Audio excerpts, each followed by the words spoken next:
This, to me, feels like an enormous failure compared to why Trump went into the war. What he is getting, there is no regime change. The Iranian people will continue to be brutalized, and they're continuing to have influence over Hezbollah and the Houthis. I wouldn't say that they've won the war because, you killed their supreme leader, you killed a lot of their military leaders, their economy has been damaged massively, but they have a lot more geopolitical leverage coming out of this than what anyone would have considered acceptable before you went into the war. So America's war goals have not been close to been reached. I see this for Trump as an enormous failure of policy. Welcome to Raging Moderates. I'm ScottGalloway. And I'm JessicaTarlov. So, Jess, we're headed back to the 92nd Street Y this September, and tickets are on sale now. We'll be celebrating the release of Jess's new book, and we'll be talking about New York, politics, and the future of the country. Look how cute my book is. It looks very nice. Thank you. It's a good picture. I'll never look this good again, so let's remember it. Oh, I've found that as I've aged, I've gotten much more attractive. You don't need to worry about that at all. Oh, is that how that works for the men? I would say it's equally bad for men and women. It's pretty bad for everybody. Someone said to me, just don't look down. If you could live the next 50 years just looking straight ahead, everything's going to be great. Just don't find a mirror. Yeah. I'm at that stage, though, where you get to a point where you get so fucking ugly, you just start leaning into it. You're just like, I'm just giving up. I'm just going to give up. Anyways, back to the 92nd Street Y. This is the best promo I could have asked for. Come out and see us talk about avoiding mirrors and sagging body parts. And also how to fight with data and win all your arguments. Yeah, come see Peak Jess and come see Scott as he's just given up. So these events are fun. You can grab your ticket now at 92ny.org or use the link in the show notes. And we hope to see you there. Speaking of a New York moment, the New York Knicks have finally done it. Won the NBA championship after a 53-year drought. Jess, New York feels, or it appears to be electric right now. Give us some on-the-ground reporting. It's crazy vibes. I was actually in Maine over the weekend watching the Knicks game with a huge Knicks fan. Shout out Michael and Kathy, who had us for a wonderful weekend. But producer Eric was in New York, and he has incredible footage from Times Square.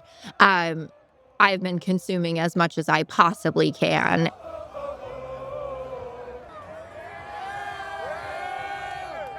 But the community vibes, the togetherness of everything, we're all experiencing something together. The vibes are all positive. People don't even hate Jimmy Dolan as much as they used to. He obviously did a good thing, brought in Mike Brown, said you have a year to win a championship. And Mike Brown was like, sure thing. I could do that for you. And I'm pretty sure you know this, but maybe not. So Jalen Brunson took a $113 million pay cut to be able to build this team so that he could put together the pieces and bring his friends from Villanova to New York, and just complete vindication, to see someone who took that kind of pay cut to make sure he could put together the kind of team he thought could win a championship is really important. I also, my Jewish timeline is meeting my sports timeline, and everyone is obsessed with the fact that Jalen Brunson's wife is Jewish. And my favorite was there was some wedding in Scarsdale on Saturday night, and everyone was like, is that the guy from the synagogue? So Jalen Brunson, a Jewish king by extension. It was great. Let's bring this back to me. So I left New York last Saturday morning because I wanted to watch the World Cup with my sons. And I was initially going to go to the, not one, but two of the Knicks games. And it was a mistake, Jess. My boys are fine, whatever. And then Japan versus Netherlands was pretty good last night, I'll say that. The U.S. game was exciting, though, wasn't it? It is exciting for the U.S. The U.S. looked amazing. The game I'm most excited about, hands down, is Scotland. Anyways, but New York, it just looks, from an outsider's viewpoint, it literally looks electric right now. It looks as if people are having such a great time. I also think it caps off, I don't want to call it a renaissance or a renewal or rejuvenation, but I spent a lot of time in Manhattan, and Crime is at historic lows. Banker bonuses are at historic highs.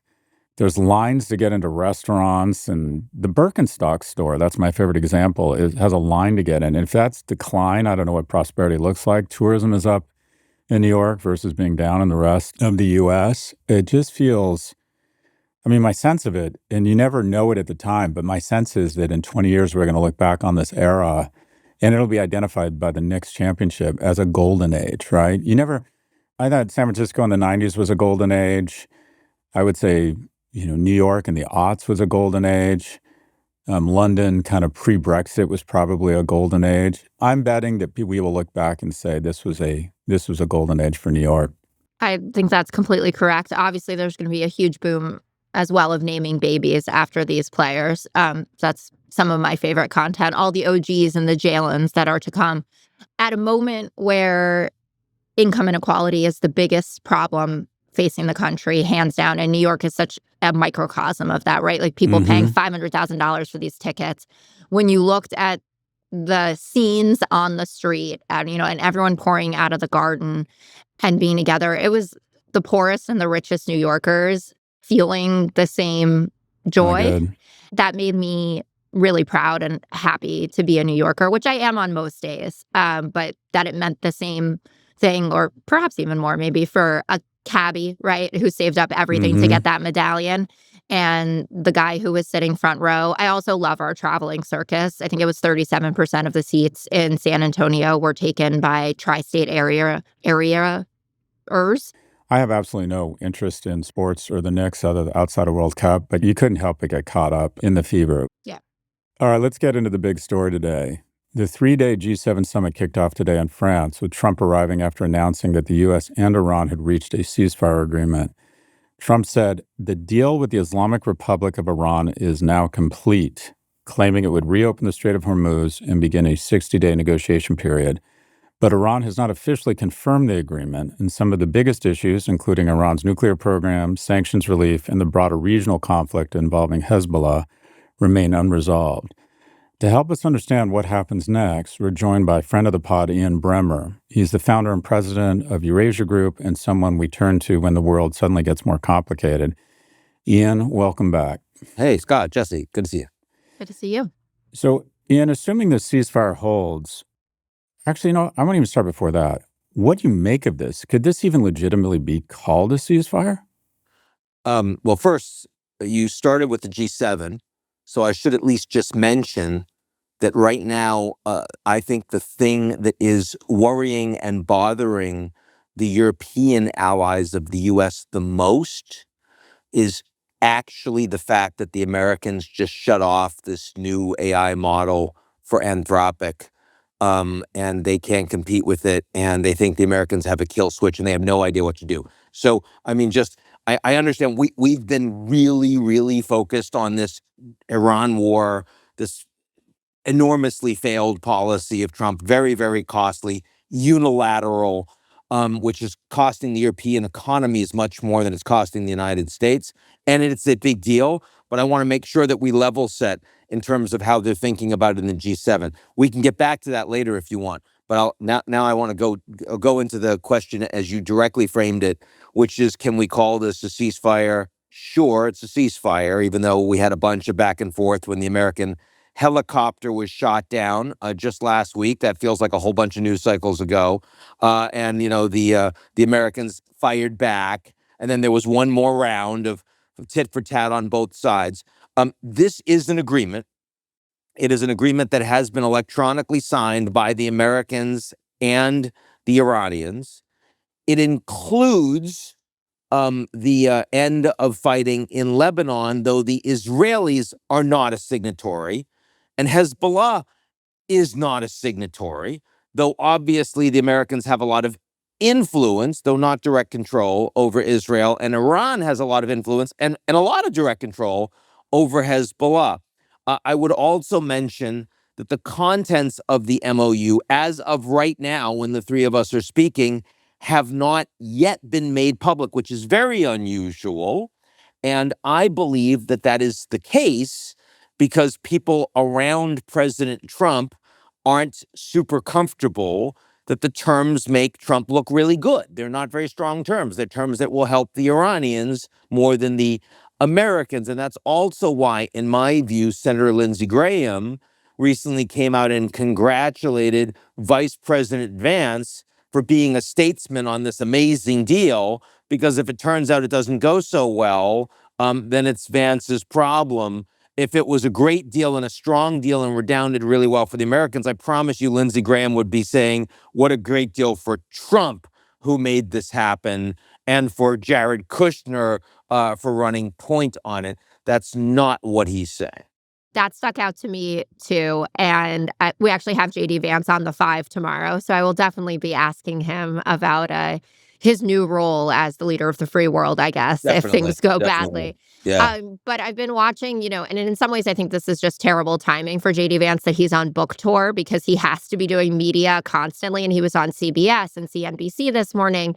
And what really stuck out to me is how much he's punting on everything. They asked him about the $300 billion reconstruction fund. He says, we're going to be talking about that later, as long as they honor their part of the obligation. Same thing on the Strait of Hormuz.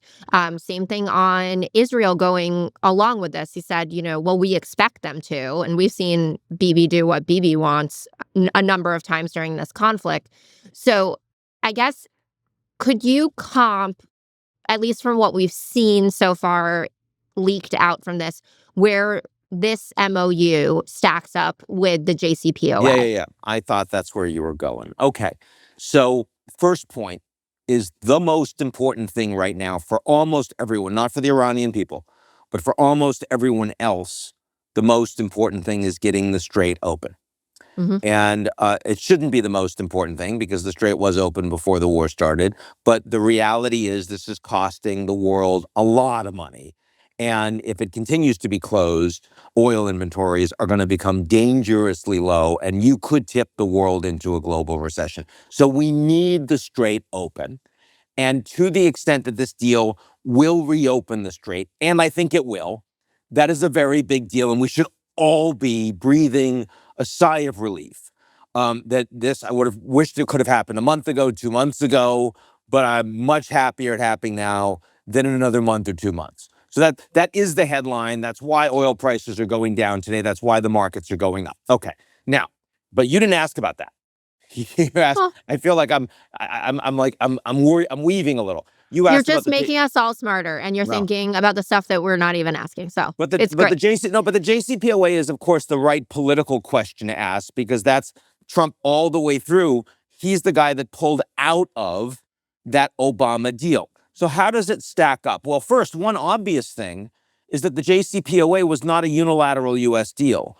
It involved the Europeans. It also involved the Chinese and the Russians. So you had a lot of countries that had various degrees of influence and equities in their relationships with Iran that had a stake in ensuring that the deal actually held up, that the inspections actually went ahead, that the sanctions that remained on Iran, all of these things. So that's one point, is that this new deal, it's only going to be the Americans.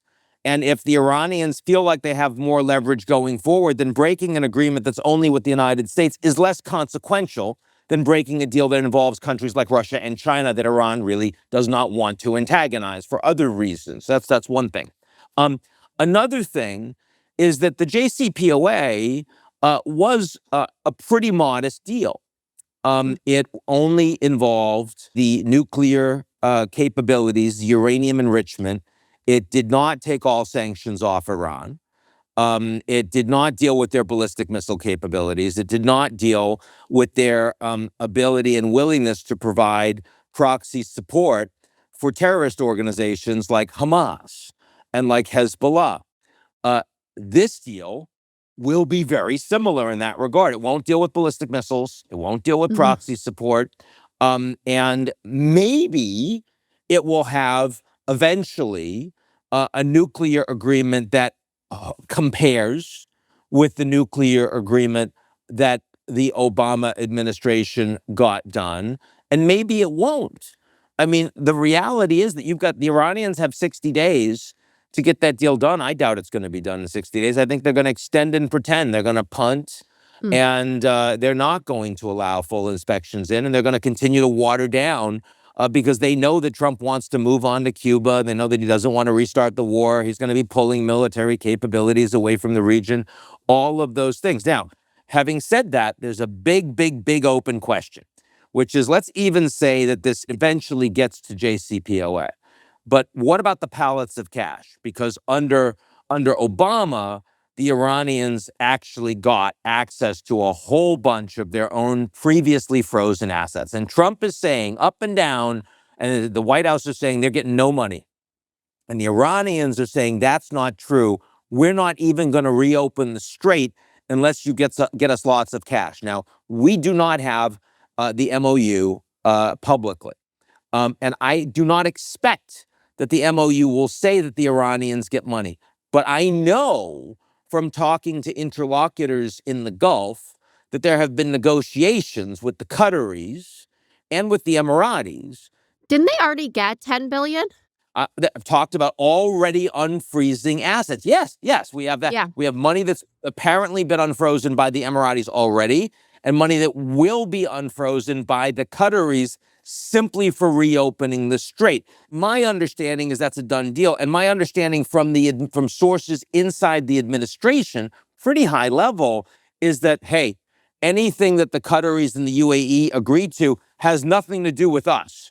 That the timing is coincidental. There's nothing to see here. So again, this to me feels like an enormous failure compared to why Trump went into the war. What he is getting, there is no regime change. The Iranian people will continue to be brutalized. There is no movement on ballistic missiles, where they showed by hitting Diego Garcia that they have ballistic missile capabilities that are far beyond what they promised they were not developing.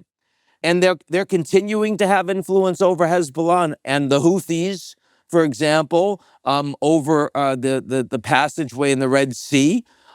So on all of those fronts, the Iranians, to me, I wouldn't say that they've won the war because, I mean, you killed their supreme leader, you killed a lot of their military leaders, their economy has been damaged massively, but they have a lot more geopolitical leverage coming out of this than what anyone would have considered acceptable before you went into the war. So America's war goals have not been close to been reached. Not even, you wouldn't even call it an incomplete. You'd say you haven't started your war goals. So I see this for Trump as an enormous failure of policy. Support for the show comes from Stamps.com. If you dread those long lines at the post office, you're not alone. I totally dread them. We all have the same 168 hours in a week, and most of us have way better things to do than stand around waiting to send a package. Stamps.com is like having a mini post office wherever you work. No lines, no trips, no waiting. Instead of having to leave your desk to send something, you can just get everything done in minutes and even schedule free pickups so carriers can come right to you. I've already talked about this before. I actually used to be a huge fan of the post office when I had a lot of time for the lines. Since I've been using Stamps.com, everything is moving smoother. Like when you're freaking out and you're like, I've got to get to the post office, no more of that. With Stamps.com, print postage and shipping labels from your computer or phone 24/7 with up to 90% off UPS, USPS, FedEx, and more. If mailing is taking more time and more money than it should, try Stamps.com free for 4 weeks and get a welcome kit. Go to Stamps.com/moderates to get this offer today. That's STAMPS.com/moderates. Stamps.com/moderates. Taxes and fees apply. You're usually much more, I won't call it measured, you call it as you see it, but this feels like Trump's gone from demanding unconditional surrender to a memo of understanding. Yep. It feels like he went in thinking he was going to buy a Ferrari and left with a Camry because he realized he has no credit. Yep. I guess, let me put forward a thesis. Yep. He declares victory and leaves and tries to pin this on Vance or whatever, and then in 60 days, why would Iran not give up what is effectively perhaps more powerful than nuclear fissure material, and that is control or threatened control or perceived control of the Strait of Hormuz? I mean, what incentive do the Iranians have without Europeans enlisting and joining the Americans without some sort of pressure or leverage that doesn't exist, as far as I can tell. What is to stop the Iranians from going back to this weapon in 60 days after the Americans have left? The American public is going to have no appetite for going back in any, I think, That's in right. any fashion to Iran. So I think you're right that the Iranians understand that they have a lot of capacity to continue to play hardball with the Americans, even after signing this, with very limited likelihood that the U.S. is prepared to re-engage militarily, at least not in a big way, because of the leverage they have, that Iran has on the ground, that they're prepared and capable of using. Now, let's keep in mind that in 60 days' time, you will probably have the Strait pretty functional. More than 50% of the tanker traffic and boat traffic will be going through it. Demining should be near complete, if not complete. There will be a lot of European, Chinese, Indian ships involved in escorting. So the Iranians would be upsetting a lot of countries if they were to try to disrupt the Strait again. And also Iran's ability, their pricing power over the Strait goes down over time. Because countries will find other ways, right? I mean, so for example, the Emiratis are now building as fast as they can a parallel pipeline to take 2 million more barrels a day out of the region, bypassing the Strait. It'll be done in 2027. If you think about forward pricing, the closer that gets to being done, the less the Iranians have the ability to use the lever. And again, once you've used the lever, you're already moving countries to take other steps. The Chinese are taking 5 million barrels less a day off the market right now. That is a lesson that the Chinese have learned with their massive reserves, that they will continue to build. When the Strait is reopened, Iran will have less leverage there. That's why prices now are only moved up to like 90, 95. They didn't go to 120, 130, 140. Why not? In part because countries were becoming more resilient. So, I mean, you can only, the first time you use the lever, you put the gun on the table, it has maximum impact. You keep doing it, then suddenly your pricing power has gone down. So I think that it is reasonably unlikely that the Iranians will actually start blowing up the Strait in maximal fashion again. But the question is, how much upside do the Iranians have from actually playing ball on the nuclear front or on anything else, on doing a peace deal with the Saudis, on promising the Emiratis or the Qataris that they won't attack them going forward? This $300 billion reconstruction fund, which President Trump in principle is supporting, is not being funded by the U.S. It will be funded by other countries, mostly in the region. President Trump and his organization and his family will have access, I believe, to those market deals, which matters to them and is part of how Trump was willing to elicit his support politically for it. But Iran is going to have to jump through some hoops in order to get this done. And going back to the fact that this is a unilateral U.S. deal, but there are multilateral negotiations with the Iranians. If you want to think about how the Iranians are going to negotiate going forward, you shouldn't just be thinking about what they're giving the Americans on the nuclear file. You should also be thinking what kind of guarantees they're giving for oil and cash-rich Gulf monarchies to say, essentially, protection money for them. And that doesn't have to be a toll to go through the Strait. That can be, we won't attack you, but we want you to support this reconstruction fund. So there are lots of ways that Iran can continue to show leverage here with the Strait open going forward. Yeah, I guess two things. One, how much do you think our domestic politics, we're under 6 months to the midterms. The Iranians are very savvy. They are, on everyone's algorithm, right? They know exactly what to say. They know what type of content to create, et cetera. So how much are they thinking about our domestic situation? And how would you rate the odds that the Israelis do everything in their power to blow up this deal? Because I saw that Trump had another, Yeah. profanity-laced conversation with Netanyahu over the weekend, or maybe it was on Friday. And to me, that seems like a big missing question, right? Or answer, a Yep. piece of this puzzle. Agree. The second, agree. First, not so much. I don't think Okay. midterms matter much. I think they're basically priced in. I think Trump is losing the House. That's pretty clear. You can't really fix the affordability issue, even if gas prices come down. You've got other inflation across. You just had 4.2 in the last headline number, and that's going to continue to be a problem. Markets pricing in rates going up, not down, with Kevin Warsh running the Fed. So all of those things, you kind of, the cat's out of the bag for November. I don't think the Iranians need to do much. I haven't seen them do much in that regard. I think their leverage comes more structurally from the things that we've already been talking about. Israel's a different story. And this is a disaster for Israel to allow this deal to go forward. And with the Americans saying you don't have the ability to hit back against Lebanon and Hezbollah specifically if they hit you. So first of all, the question is, will the Iranians over the next 2 months use their leverage over Hezbollah to hit Israel in the interest of blowing up the deal and less pressure, extending the timeline, less pressure on them on the nuclear file? I could easily see that happen. And in response, sure, Israel would engage in lots of strikes in southern Lebanon, which I don't think would blow up the deal by itself, but would they hit Beirut? And if that happens, the potential for the deal to go away is real. Also, what might we imagine Israel going after Iran directly?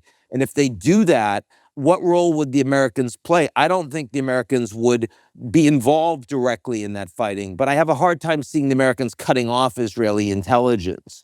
Might they stop defending the Israelis in terms of, sort of missile defense, air defense, all the rest, which is so important to limit Israeli civilian casualties?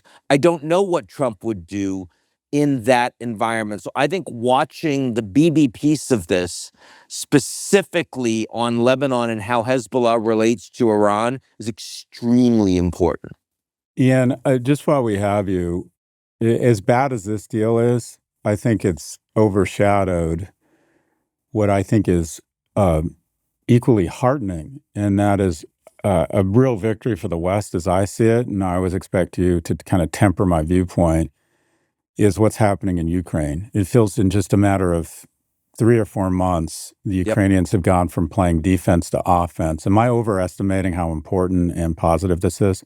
I think it's a really big deal, and they're doing it without direct support from the U.S. No taxpayer money is being spent, though U.S. intelligence continues to be very important in helping the Ukraine targeting inside Russia. So it's not as if the U.S. has said we refuse to help you. Last April, President Trump kicked Zelensky out of the White House saying he didn't have any cards. It turns out Trump was wrong. And, it's not about apologizing. It's about the fact that Ukraine has become something that Trump respects more than cards, which is a winner. They're taking more territory from the Russians, taking their own territory back, and they're hitting deeply inside Russia, threatening the Russian people themselves, inside Moscow, inside St. Petersburg, during Putin's own sort of Davos, this SPIEF of annual event that he has. And Elon Musk has played a big role by shutting off Starlink to the Russians back in February, which really has meant that the Ukrainians now are the only game in town in their drone and unmanned autonomous vehicle weaponry systems. So, it feels to me like the Ukrainians are now winning. It doesn't mean that they're going to win, but they were losing for a couple of years. They're now winning. And I think that's an enormous benefit for the West. I think that Europe, now that Viktor Orban is gone and was voted out with a constitutional majority for his former party mate, Peter Magyar, And immediately the Hungarians stop fighting against Europe on supporting Ukraine and say that they're willing to allow the Ukrainians to join the EU, full integration. So Ukraine has become, actually a factor of strength for Europe and for NATO, as opposed to a vulnerability and a never-ending cesspool of aid requirements. That's a huge thing. And look, what we're seeing, to tie these things together, what we're seeing is that the Russians thought because they're bigger and badder that they're necessarily going to win. Turns out that they have huge vulnerabilities to the Ukrainians. The Americans thought because they're bigger and badder than Iran, with a defunct economy and 90 million people in their population, that they could destroy these guys, force them to bend the knee. They couldn't. And the Chinese, if they're thinking about Taiwan, might think, hey, this might not be such a great idea for us. We're kind of more vulnerable. I mean, asymmetric warfare and new technologies can hold a $110 trillion global economy to ransom in the Gulf, and can bring the world's nuclear power of over 5,000 nuclear warheads, the Russians, bringing them to their knees. And that's a really big deal. Let's leave it there. Ian Bremmer is the founder and president of Eurasia Group, and again, someone we always turn to when we're talking about world affairs. Ian, thanks for your time today. Great to see you, my friends. Support for the show comes from Hims. It's not just about losing weight. It's about feeling better and being more confident in your body. That's why Weight Loss by Hims now offers access to the FDA-approved Wegovy pill and the FDA-approved Wegovy pen. Wegovy is designed to help you lose weight and keep it off so you can stay on track with your goals. With Wegovy at Hims, you can lose up to 20% or more of your body weight when combined with diet and exercise. It can help you regulate your appetite and eat less, so success is within reach. Plus, Wegovy is the first ever GLP-1 pill for weight loss, so there are no needles needed. Hims has everything online. You'll connect with a licensed provider who will determine if treatment is right for you. Are you ready to reach your goals? Visit hims.com/moderates to get a personalized, affordable plan that gets you. That's HIMS.com/moderates, hims.com/moderates. Weight Loss by Hims is not available in all 50 states. Wegovy is the registered trademark of Novo Nordisk AS. To get started and learn more, including important safety information, Wegovy clinical study information, and restrictions, visit hims.com. The G7 summit was in part pushed back a day because of Trump staying home to celebrate his 80th birthday. And last night, the dream of holding a UFC event on White House property was realized. Let's get a taste of the event. UFC fans have traveled far and wide across the United States and around the globe, all to witness history and be a part of this uniquely special mixed martial arts showcase that is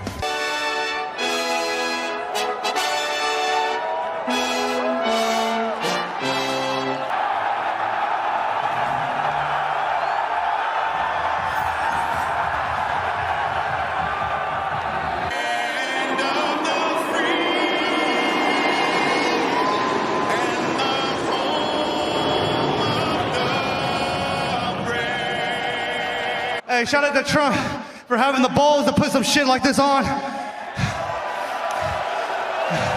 And lastly, Michelle Obama is a man. Am I right, America? It was an amazing experience. This was a one-of-one that will never happen again. You don't think there's a chance the president says, that was good, let's do it again next year? I can't afford it. There's no fucking way we can do this again. This was...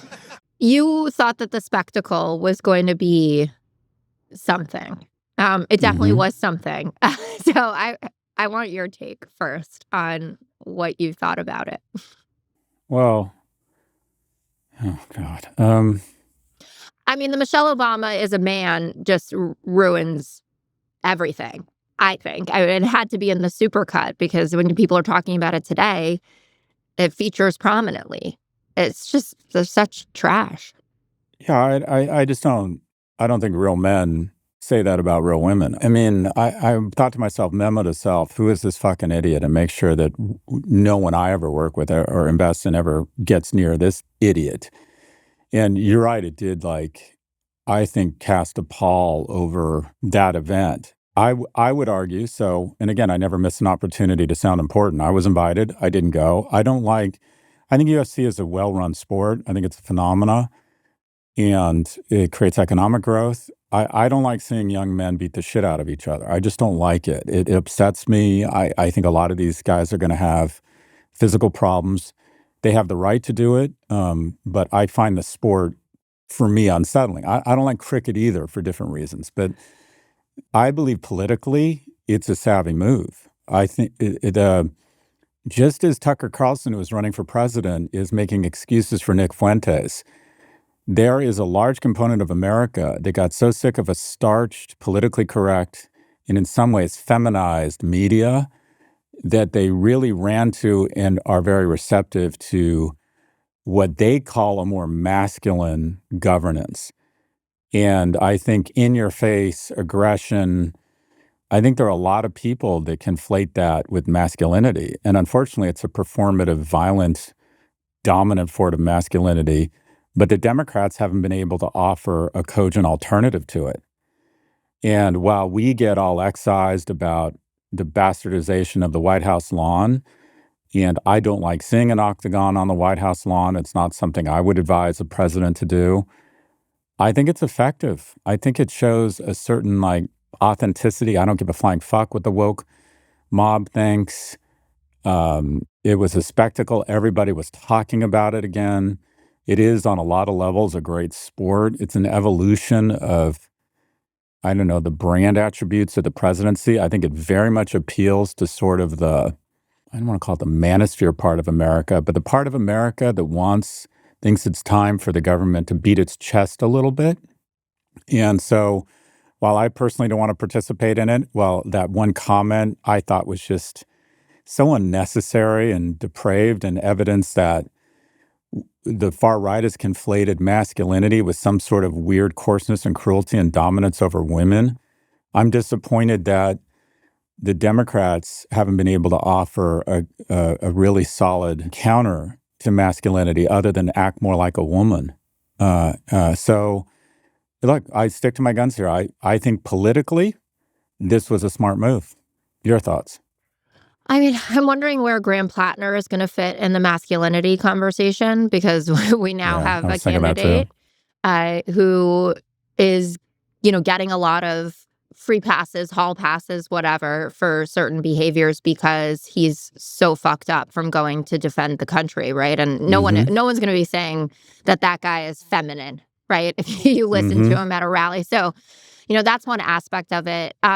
In some ways, I don't feel like I'm the best judge of this event because I don't even see the beauty at all in fighting. Like, I guess the elegance of boxing, I can sort of understand if I watch an old Muhammad Ali fight. But, people in an octagon literally just trying to beat the shit out of each other doesn't really do it for me. So I know that as my background, and I try to be cognizant of that bias when I come into evaluating this. I thought the flyover was incredible. I'm a sucker for that. Great production values. Unsurprisingly, right? Yeah. And I thought Sean McCresh really hit it in the Times. He said Mr. Trump eventually found a new Don King in Dana White, the chief executive of UFC. Together, the analogy. Two are doing what Mr. Trump has pretty much always done. The stage is bigger than ever, the context more surreal, but the stunt itself and the instincts behind it are similar. Money, ego, gore, vanity, hype, and the flash of the camera, all mixing on the South Lawn of the White House. He's whipped up the spectacle the same way he learned at 40. So we have a fight promoter for a commander-in-chief. We have a complete narcissist for a commander-in-chief, and I think that explains every aspect of yesterday and that he's already come out this morning and said that now America 250, which is supposed to be about our 250th birthday, is going to be the greatest Trump rally of all time. And there are Republicans who that even doesn't sit well with. Little bit of polling, only 16% say that these fights are appropriate. The UFC fight, even just 31% of the GOP does. Large majorities of everybody say the White House is out of touch and not paying attention to the things that actually matter to them. And so I think even if you say, oh, well, Dana White footed the entire bill, people still see that, like, this is how you're spending your time, right? Like, you couldn't go to the G7 when we thought that there was going to be a signing in Islamabad on Saturday. It was like, JD Vance is going because I got to be here for my big birthday party. And that doesn't read as public servant, to say the least. It wasn't available to everybody. You had to have Paramount Plus for this, right? Like watching David Ellison in the front row. Mark Zuckerberg is there. The sponsorships like Polymarket, Bud Light, the Saudis, and the crypto coin, right? That they're paying the fighters in crypto and advertising for the Trump crypto coin. Like, there is nothing that they do that isn't about lining their own pockets. And it makes it really hard for me to even look for the good, right? To look for the flyover. And I'll be really interested to see what my colleagues, I have the 5 today, are going to say about this Josh Hokett, Michelle Obama is a man thing. Dave Portnoy, to his credit, is out there and is like, they got to do something about this. Like, the fact Joe Rogan stood there smiling while he said something like that, I get it, that it's like all of this is happening because for so long they felt like the left just said, you're trash, right? Like, you're white trash. This is redneck stuff. Like, you're a bunch of racists. Couldn't stand having a black president. And then this comes out and you're like, I actually didn't think it before. But right now, I think that you're absolute trash, especially if you're standing by something like this. Whoever is laughing about it or just remaining silent, like, this is a good opportunity. If you really thought the ape video was offensive, maybe you should say something now. Yeah. Look, in terms of Rogan, I feel the same way about Rogan as I feel about the U.S. men's hockey team. In the moment, it's easy to look back and say, it would have been great if he'd said, well, actually, real men don't say this kind of thing about real women. That would have been a great opportunity for Joe Rogan to starch his hat white. He didn't, just as the U.S. men's hockey team didn't know how to respond when Trump said something really stupid about the women's hockey team. So I think it's difficult to impose what would have been the exact right reaction for Joe Rogan. I'll be curious what your co-hosts think about that. They'll claim that we're snowflakes and that we don't have a sense of humor and what have you. I'm going just to Graham Plattner. I think he's won his election. I think his sexting is a feature, not a bug, in moderates' eyes. I think we've gotten to a point where people say, okay, is his tattoo a mistake or is it a pattern? And I think when you look at him, you'd think he doesn't seem to be anti-Semitic. It's a mistake, not a pattern. I think relative to what we found out about some of our other elected officials, that if we want to have these purity tests, okay, at some point the Democratic Party has to realize it's just fucking stupid to disarm unilaterally. At some point, we just have to get our heads out of our asses and realize these purity tests aren't doing us any good. And I think there's an element of the voting population that will see someone like Graham Plattner and say, he's human. I don't endorse the things he's done, but voting, being a solid vote in the Senate for a check on power, for bodily autonomy of women, for trying to figure out a way to redistribute income to the middle class, and that's more important than whether or not he should be my rabbi or not, or even marry my daughter. So in a weird way, I think this might help him. I mean, I go back to the David Frum statement that I just love. He said, if progressives won't enforce the border, fascists will. And if Democrats can't put forward a form of masculinity that is about strength and service, then it'll become about misogyny and violence. And Democrats have been unable to find role models and put forward any sense of talking about strength and service, and that testosterone isn't about aggression, it's about seeking status. And guess what? People seeking status, mostly men, put men on the moon and found vaccines. That some of that big dick energy comes in handy, and that we should stop demonizing it. We continue to embrace this highly feminized vision of what it means to be a man. So I think they are filling that void with the absolute wrong narrative, and we're letting it happen. But I'm going back to, I'm optimistic about Graham Plattner. I think he comes out of these controversies a little bit stronger. Your thoughts? Net agree, unless and I don't want to diminish the incident with pulling his girlfriend's arm behind her back and locking her in a room. Was this the Republican operative? Yes, Just it's to be Lindsay clear? Fifield. Yes. Okay. So someone who has a vested interest in seeing him lose. And I realize, and I will get attacked for endorsing or defending this type of behavior. But just to be clear, she has a vested interest. She is a Republican operative. Is this the first time she has brought this up? I'm asking sincerely. In a public way. I mean, her friends knew about it and knew how tumultuous her relationship was with Plattner. You know, the New York Times was given a list of people to go and talk to who apparently they didn't. She said they'll corroborate my story. And they didn't run the accounts of a couple other women who she says also said that Graham Plattner had, assaulted them in some way. But the whole thing is getting, incredibly murky. And I think net people feel the way that you do, which is who is going to be a reliable vote and check on the Trump administration, and who is going to make sure that he can't get another Supreme Court justice like a Brett Kavanaugh through. Because Susan Collins has said, Brett Kavanaugh lied to me, but I don't regret my vote. And for someone who wants to be a pro-choice icon in a sea of, in a sea of a party that I would just call anti-woman, and you got to regret that vote, right? Like, that has to be part of what you're campaigning on if you are supposed to be an independent voice for Maine. I will say, though, having just been in Maine, I had some interesting conversations with, I wasn't going like door to door, but just, chats. And Susan Collins has delivered for people in Maine, especially small business owners. She's the head of the Appropriations Committee.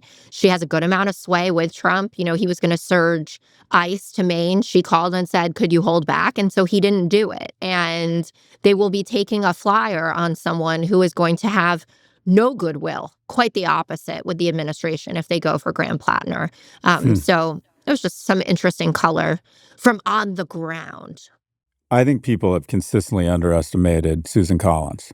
And that is the voting populace of 49 states don't like Susan Collins, and that doesn't matter because the voting populace of Maine, as you said, think she has delivered for them and consistently underestimate her. And I mean, the question is, where is the line? If it comes out he's been assaulting women, right, and it's from people that are reliable and don't have a vested interest in ensuring Republicans maintain a majority in the Senate, I think Maine voters have we shouldn't be sending people who abuse women to the Senate. I think so far the voting populace has decided that is not an accurate description of Plattner. But I think that's super interesting. What does the latest polling show? He had, a few point lead, and it's now all within the margin of error. And keep in mind that Sarah Gideon, who was the 2020 opponent, who, raised a ton of money, the usual, right, that we're all sending our money to Maine, she was either ahead or, within the margin of error. And Susan Collins won by 8.5, 9 points. Now, Susan Collins is 6 years older. She has shown signs of aging. And also now she can't really make the argument that she is bucks Donald Trump. She votes with him 95% of the time. But Susan Collins is an overperformer, to say the least. And the Republicans are going to have to spend money that they didn't want to have to spend on this race. But the idea that she can't win it, right, or that it's just time for a change and that everyone is going to be comfortable in the oldest, state in the country where I don't think Janet Mills would have won, but there are a lot of people who are uneasy about Graham Plattner who would have voted for Janet Mills in a heartbeat, right? Yeah, even despite her age. So, yeah. Let's leave it there. Okay.